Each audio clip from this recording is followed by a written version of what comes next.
My name is Catherine, and this is the story of how my life took an unexpected turn. Fresh out of college with a law degree, I landed a job as a lawyer's assistant at a large trading company. The company's offices were a maze of cubicles and departments. On my third day, while trying to find the copy room, I quite literally bumped into Mark from the purchasing department. "Whoa there," he laughed, steadying me. "You must be new." "I'm Mark." "Catherine," I replied, feeling my cheeks flush. "I'm the new lawyer's assistant." "And yes, I'm a bit lost." Mark's eyes twinkled. "Well, Catherine, consider me your personal GPS. Where are you headed?" From that moment, Mark and I became friends. We'd chat during lunch breaks, and he'd always find an excuse to drop by my department. As the weeks passed, our friendship deepened into something more. One Friday evening, as we were leaving work, Mark turned to me. "Hey, Catherine, want to grab dinner? There's this great Italian place around the corner." I hesitated for a moment, then smiled. "I'd love to." That dinner marked the beginning of our romantic relationship.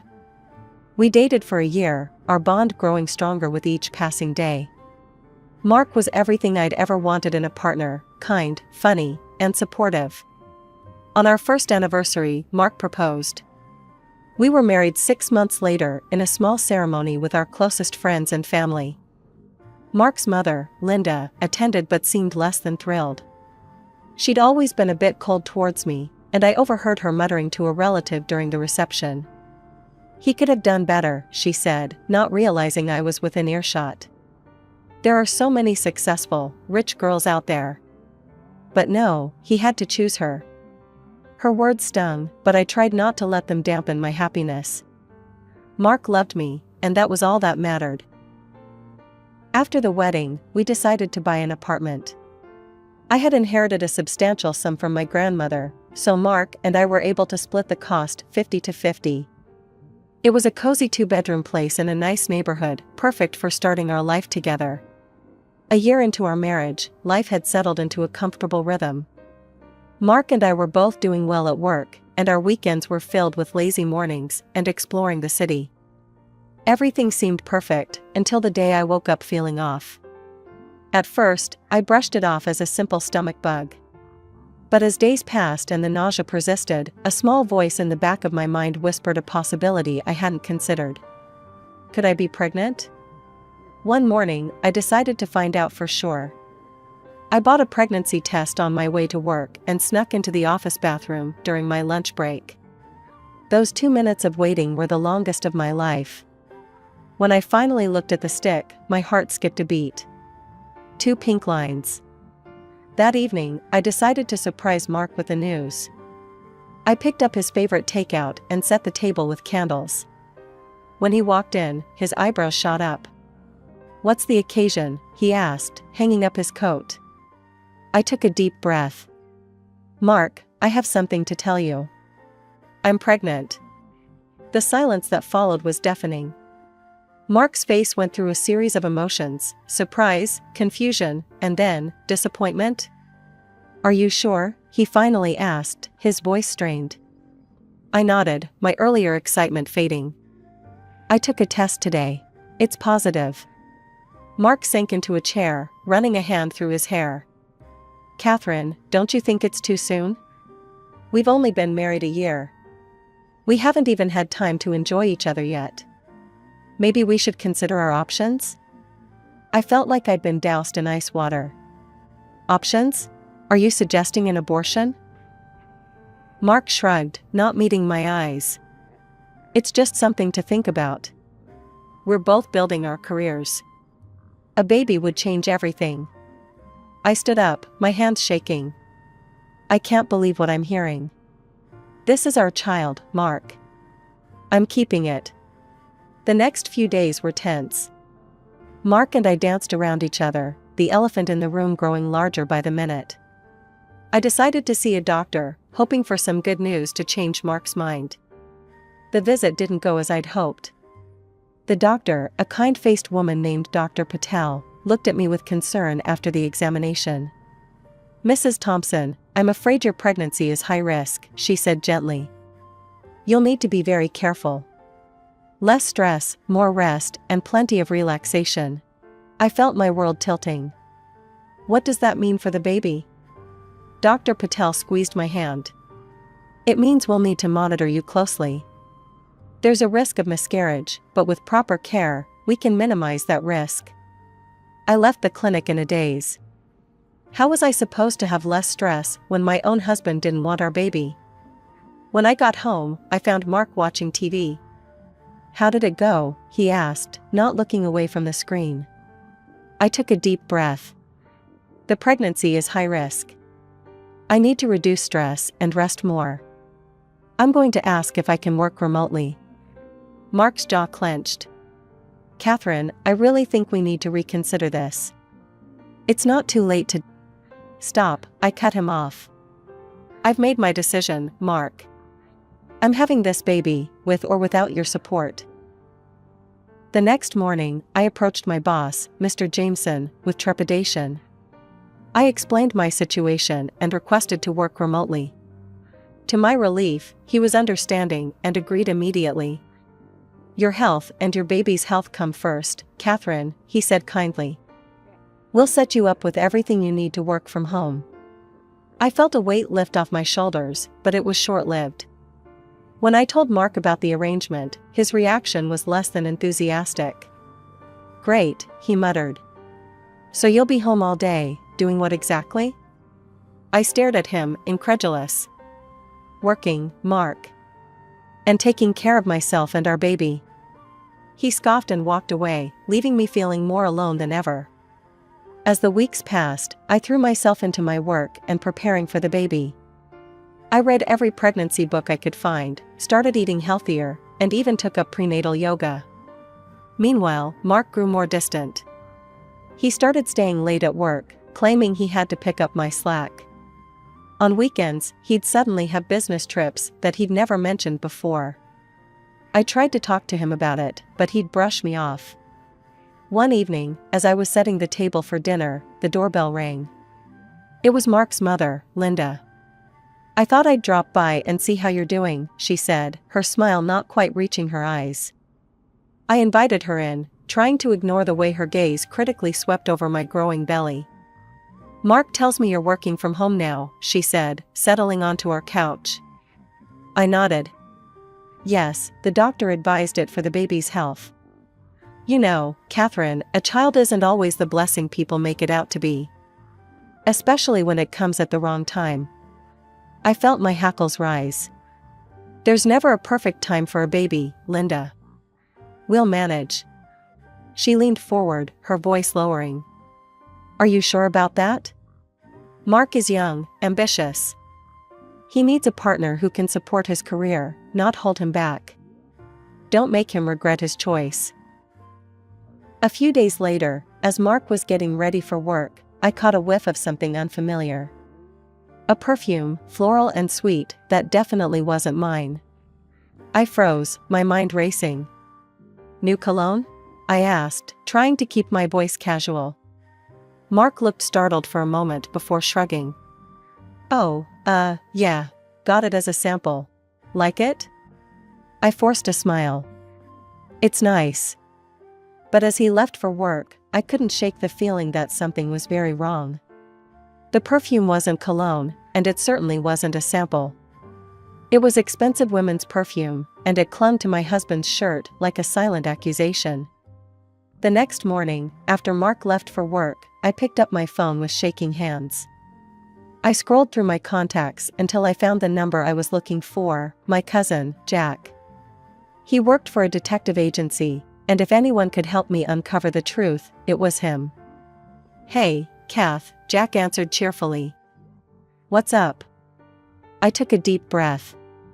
Jack, I need your help. It's about Mark. I explained everything, the late nights, the business trips, the perfume. My voice broke as I finished. I think he's cheating on me, Jack. I need to know for sure. Jack's voice was gentle when he replied. I'll look into it, Kath. Give me a few weeks, okay? Meanwhile, I threw myself into my work and preparing for the baby. I ordered a crib, started looking at paint swatches for the nursery, anything to keep my mind occupied. But the gnawing fear in my gut wouldn't go away. Finally, after 3 agonizing weeks, Jack called. "Can you meet me at the cafe on 5th Street?" he asked, his voice serious. An hour later, I sat across from Jack in a quiet corner of the cafe. He slid a manila envelope across the table. "I'm sorry, Catherine," he said softly. "But you were right." With trembling hands, I opened the envelope. Inside were photos, dozens of them. Mark entering hotels, Mark at restaurants, Mark walking in the park. And in every single one, he was with the same woman, young, blonde, beautiful. "Her name is Melissa," Jack explained. "She's a new employee in Mark's department. They'd been seeing each other for at least a month, maybe longer." I stared at the photos, feeling numb. How could he do this? Jack reached out and squeezed my hand. "There's more. Mark told you he's on a business trip this weekend, right?" I nodded, dreading what was coming next. "He lied," Jack said. "He's with her right now. At the Westview Hotel, room 412. The world seemed to tilt around me. The taxi ride home was a blur. When I finally stumbled through my front door, clutching the envelope of damning photos, I was surprised to find Linda, my mother-in-law, in the living room. "Oh, Catherine," she said, her voice dripping with false sweetness. "I thought I'd come clean the house while Mark's on his business trip. Lord knows you don't do much around here these days." Her words, on top of everything else, were the last straw. "He's not on a business trip," I snapped. "He's with his mistress right now." Linda's eyes widened for a moment before narrowing. "Well, if he is, and I'm not saying he is, can you blame him? Look at you. You're always sick, you've let yourself go, and you never pay attention to him anymore. This whole pregnancy was a mistake. No one wants this baby except you." Something inside me snapped.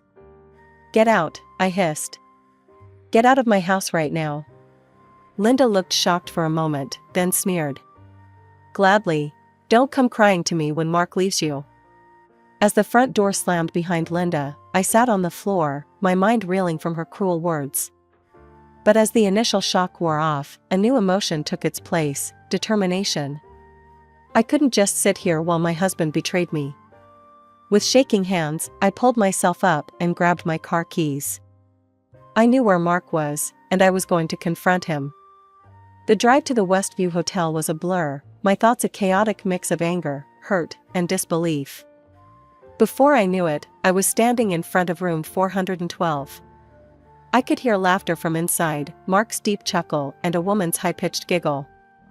My stomach churned, but I steeled myself and knocked on the door. "Must be room service," a woman's voice called out cheerfully. "We've been waiting for that champagne." My heart pounded so hard I thought it might burst out of my chest. The door swung open, and there stood Mark, his smile freezing as he saw me. "Catherine," he stammered, clearly caught off guard. "What are you doing here?" I pushed past him into the room, my eyes immediately landing on the blonde woman hastily wrapping herself in a sheet. "Melissa," I presumed. "Mark," I started, my voice trembling. "How could you?" But to my shock, instead of apologizing or trying to explain, Mark's face hardened. "How could I? How could you, Catherine? You haven't satisfied me in months. All you care about is that baby." His words hit me like a physical blow. I staggered back, my vision blurring. Mark continued, his voice dripping with disgust. "You don't take care of yourself anymore. Look at Melissa," he waved towards his mistress. "That's how a woman should look. That's how you used to be." Melissa chose that moment to speak up, her voice sickeningly sweet. "You should be grateful to us, you know. We're being considerate, waiting for you to have the baby before Mark leaves you. We're the honest ones here." I couldn't believe what I was hearing. Suddenly, a sharp pain lanced through my abdomen, far worse than anything I'd felt before. My vision darkened around the edges, and I felt myself losing balance. Mark, I gasped, reaching out to him as I fell. Please, call an ambulance. But Mark and Melissa were already moving, gathering their things. They roughly grabbed my arms and dragged me out into the hallway. You brought this on yourself, Mark said coldly, stepping over me as I lay on the floor. The last thing I saw before I lost consciousness was their retreating figures, leaving me alone in my hour of need. I came to with a start, the concerned face of a hotel maid hovering over me. My whole body ached, and the pain in my abdomen was excruciating. Ma'am, are you okay? I've called an ambulance, the maid said, her voice laced with worry. I tried to speak, but could only manage a weak groan. The next few hours passed in a blur of sirens, bright lights, and urgent voices. I drifted in and out of consciousness, always aware of the gnawing fear for my baby. When I finally fully regained consciousness, I was in a hospital bed. A doctor stood at my bedside, her face grave. Mrs. Thompson, she said gently, I'm so sorry. We did everything we could, but you've lost the baby.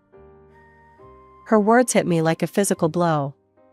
I closed my eyes, hot tears streaming down my face. As the reality of what had happened sank in, my grief turned to anger. Mark, his mother, that woman Melissa, they were all responsible for this. They had killed my baby with their cruelty and selfishness. After being discharged, I went straight to our apartment. With mechanical efficiency, I packed all of Mark's belongings into boxes. Then, I drove to Linda's house. I dumped the boxes unceremoniously in her driveway, then marched up to her front door. Linda opened it, her face a mask of false concern. Catherine, dear. I heard what happened. Such a shame, she said, not sounding sorry at all. I pushed past her into the house. Save it, Linda. I know you don't care. She dropped the act immediately. Well, what did you expect? It's for the best, really. Now you and Mark can get a divorce, and you can move out of that apartment. I stared at her, incredulous. Move out? That apartment is half mine. Linda waved her hand dismissively. Details. Mark has excellent lawyers, you know. They'll make sure he gets everything. You're not fit to be his wife, Catherine. You're too simple for him. It's best if you just leave quietly. Don't make a fuss. I felt my fists clench at my sides.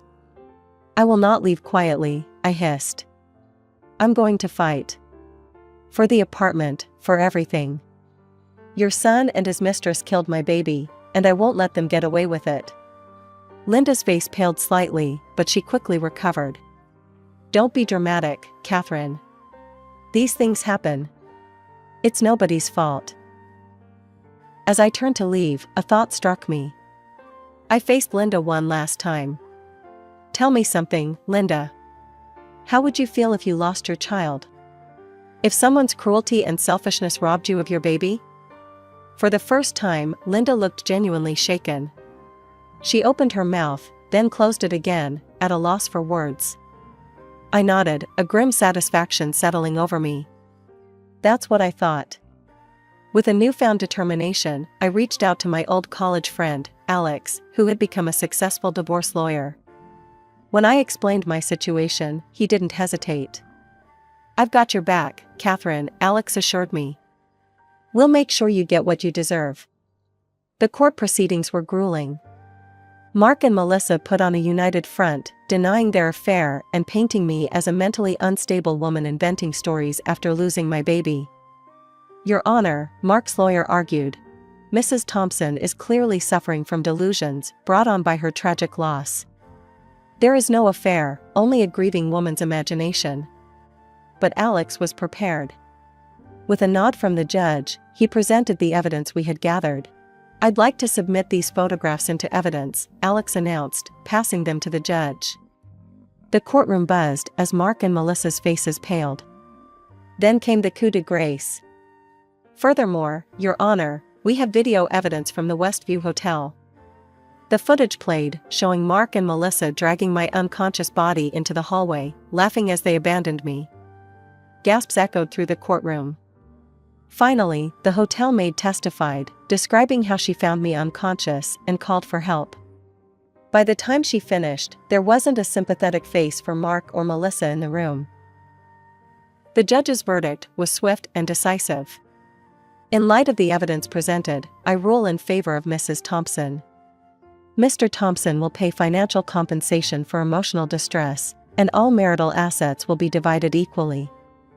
As we left the courthouse, I felt a weight lift off my shoulders. It wasn't a complete victory, nothing could bring back my baby, but it was a start. In the following weeks, I threw myself into rebuilding my life. I bought a small apartment, started seeing a therapist, and slowly began to heal. Just as I was finding my footing, my phone rang with an unexpected caller, Linda. Catherine, her voice was uncharacteristically hesitant. Can we meet, please? Every instinct told me to refuse, but curiosity won out. Fine. The cafe on 5th Street, tomorrow at 2. When I arrived at the cafe, I almost didn't recognize Linda. Gone was the haughty, well-put-together woman. In her place sat someone who looked broken. Catherine, she began, her voice trembling. I was wrong. About everything. She went on to explain how Melissa had manipulated Mark, turning him against his own mother. They were planning to sell Linda's house, leaving her with nothing. I've heard rumors, Linda continued, wiping away tears. They're planning something at the company. Something illegal. Catherine, I know I have no right to ask, but you're the only one who can stop them. I sat back, stunned. Part of me wanted to walk away, to let them destroy each other. But as Linda mentioned the company, my company, I felt a responsibility I couldn't ignore. With my legal background, diving into the company's documents wasn't as daunting as it might have been for others. I spent days poring over contracts, purchase orders, and financial reports, slowly piecing together a disturbing picture. Mark's department was consistently overpaying for goods, far above market rates. At first, I thought it might be incompetence, but as I dug deeper, a pattern emerged. The inflated prices always benefited the same handful of suppliers, and the discrepancies had started around the time Melissa joined the company. But the worst was yet to come. I uncovered plans for an upcoming major contract, one that could make or break the company's fiscal year. Mark was set to purchase substandard goods at premium prices, a move that would cripple the company's profits and reputation. With a file full of evidence, I marched into the CEO's office. Mr. Jameson looked up, surprised to see me. Catherine? What's this about? Sir, I said, my voice steady. I've uncovered something you need to see immediately. For the next hour, I laid out everything I'd found. Mr. Jameson's face grew grimmer with each passing minute. This is unbelievable, he finally said. Catherine, I can't thank you enough for bringing this to our attention. We'll launch a full investigation immediately. The next few weeks were a whirlwind. I found myself at the center of an internal investigation, providing testimony and evidence. Mark and Melissa were suspended pending the outcome. When the dust settled, the evidence was irrefutable. The company filed a multi-million-dollar lawsuit against Mark and Melissa, and criminal charges soon followed.